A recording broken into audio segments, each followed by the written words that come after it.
नमस्कार. लवकरच आपल्या लाडक्या गणपती बाप्पाचं आगमन होणार आहे. तर त्यांच्यासाठी आज आपण गव्हाच्या पिठाचे अतिशय खुसखुशीत आणि 20 ते 25 मिनिटात बनवून तयार होणारे 8 ते 10 दिवस आरामात टिकणारे मोदक कसे बनवायचे ते पाहणार आहोत. हे मोदक बनवायला अगदी सोपे आणि चवीला खूपच छान लागतात. चला तर वेळ न घालवता ते कसे बनवायचे ते पाहूयात. तर सगळ्यात आधी आपण मोदकासाठी लागणारे पारीचे पीठ भिजवून घेऊया. त्याच्यासाठी इथं मी 1 कप इतकं गव्हाचं पीठ घेतलं आहे. त्याच्यावर चवीपुरतं मीठ टाकून आपण ती कणिक भिजवून घेणार आहोत. अगदी थोडं थोडं पाणी टाकून आपल्याला ते भिजवून घ्यायचं आहे. एकदम घट्ट असं आपल्याला पीठ मळून घ्यायचं आहे. आपण नेहमी चपात्यांसाठी बनवतो त्याच्यापेक्षा थोडं घट्ट असं पीठ मळून घ्यायचं आहे. 1 कपभर पिठासाठी साधारणतः अर्ध्या कपाला थोडं कमी इतकं पाणी लागतं. थोडं थोडं पाणी घालून आपण घट्ट असा गोळा बनवून घेऊया. लहानपणापासून आम्ही हेच मोदक खात आलोय आणि हेच मोदक बनवत आलोय.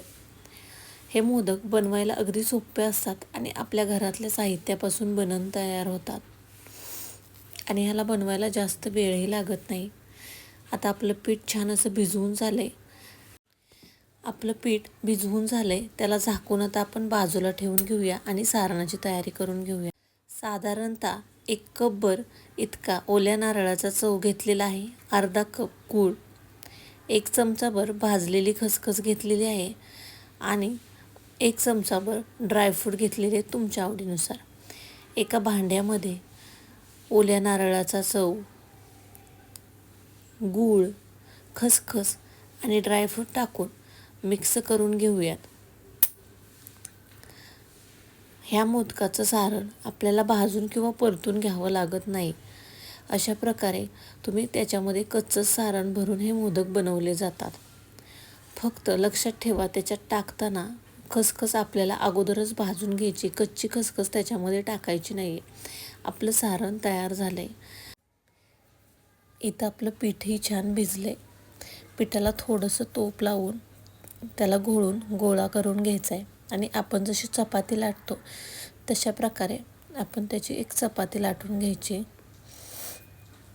जास्त पातळी लाटायची नाही आहे आणि जास्त जाडही ठेवायची नाही आहे. आपण त्याला चारी बाजूने व्यवस्थित असं लाटून घेणार आहोत.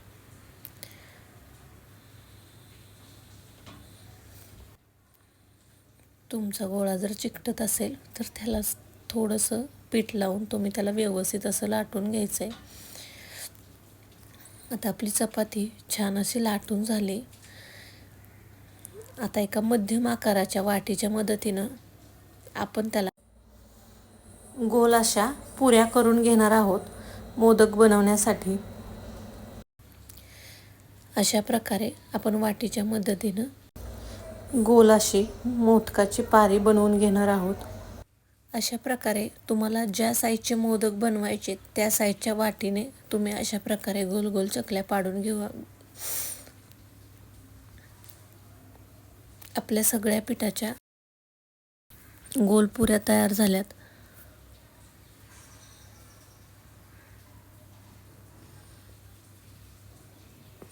आता आपण त्याला लाटण्याच्या मदतीनं थोडंसं हलक्या हातानं थोडंसं लाटून घ्यायचं आहे. त्याच्या कडा जाड असल्या तर त्याच्यासाठी आपल्याला हलकंसं लाटणं फिरवून घ्यायचं आहे. अशा प्रकारे मी सगळ्या पुऱ्यांवरती थोडं थोडं लाटून घेतलं आहे. आता आपण मोदक तयार करून घेऊया. त्याच्यासाठी आपलं सारणही तयार आहे.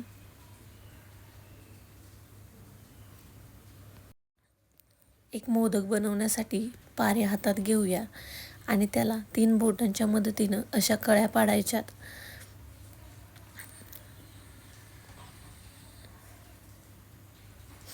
आणि त्याच्यामध्ये सारण भरून घ्यायचं आहे आणि त्याला चारी बाजूनं कळ्या पाडून घेऊयात. आपले छान असे मोदक तयार होतात. तुम्ही बघू शकता किती छान आणि अलगद कळ्या पडल्या जातात. ह्याच्यासाठी तुम्हाला जास्त मेहनत घ्यावी लागत नाही. तुम्हाला जर तांदळाच्या पिठाचे मोदक जमत नसतील तर तुम्ही हे मोदक नक्की बनवू शकता. त्याच्यामध्ये थोडं थोडं करून बोटाच्या मदतीने दाबून भरपूर असं सारण भरून घ्यायचं आहे. टुंब सारण भरलेले मोदक खाताना चवीलाही छान लागतात आणि गणपती बाप्पालाही आवडतात. आमच्याकडं ह्याच मोदकांचा नैवेद्य गणपतीला दाखवला जातो.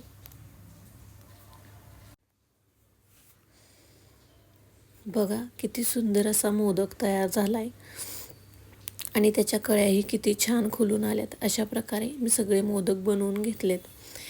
आता आपण ह्याला तळून घेणार आहोत. तळण्यासाठी कढईमध्ये तेल गरम करत ठेवलंय. आपलं तेल छान असं तापलं की आपण चेक करून घेऊया आणि त्याच्यामध्ये आपले मोदक सोडून घेऊयात. लो टू मीडियम फ्लेमवरती आपल्याला हे मोदक भाजून घ्यायचेत. कारण जर तुम्ही जास्त गॅसची फ्लेम हाय ठेवली तर आपला मोदक वरून करपेल आणि आतमध्ये तो पकला जाणार नाही. आतून खाताना तुम्हाला कच्चा लागेल. मोदकांवरती चमच्याच्या साहाय्याने तेल उडून मोदकाला वरच्या बाजूनं भाजून घ्यायचं आहे. मोदकाला आलतून पलटून साधारणतः 4 ते 5 मिनटं आपल्याला छान असं खुसखुशीत होईपर्यंत आपले मोदक तळून घ्यायचेत. मोदकाची खालची बाजू तळायला जास्त वेळ लागत नाही, पण वरती आपण ज्या कळ्या पाडलेल्या असतात तेथे कणिक जास्त असते, त्याला तळायला थोडासा वेळ लागतो. म्हणून मोदकाला उलटं करूनही 1 ते 2 मिनटं छान असं आलतून पलटून तळून घ्यायचं आहे. म्हणजे मोदक आपला छान असा खुसखुशीत तयार होतो. हे मोदक बनवताना अगोदर कोणत्याही प्रकारची तयारी करावी लागत नाही. झटकन असे मोदक तयार होतात. आता 4 ते 5 मिनटं मीडियम टू हाय फ्लेमवरती ह्याला मी छान असं खरपूस तळून घेतलं आहे. आता मोदक आपण काढून घेऊयात. तुम्ही बघू शकता किती छान असे खुसखुशीत मोदक दिसत आहेत आणि ते लागतातही तितकेच छान. ही रेसिपी एकदा नक्की बनवून बघा. ह्या वर्षी आपल्या गणपती बाप्पासाठी हे मोदक नक्की बनवा आणि रेसिपी जर आवडली असेल तर चॅनलला एक लाईक आणि सबस्क्राईब नक्की करा.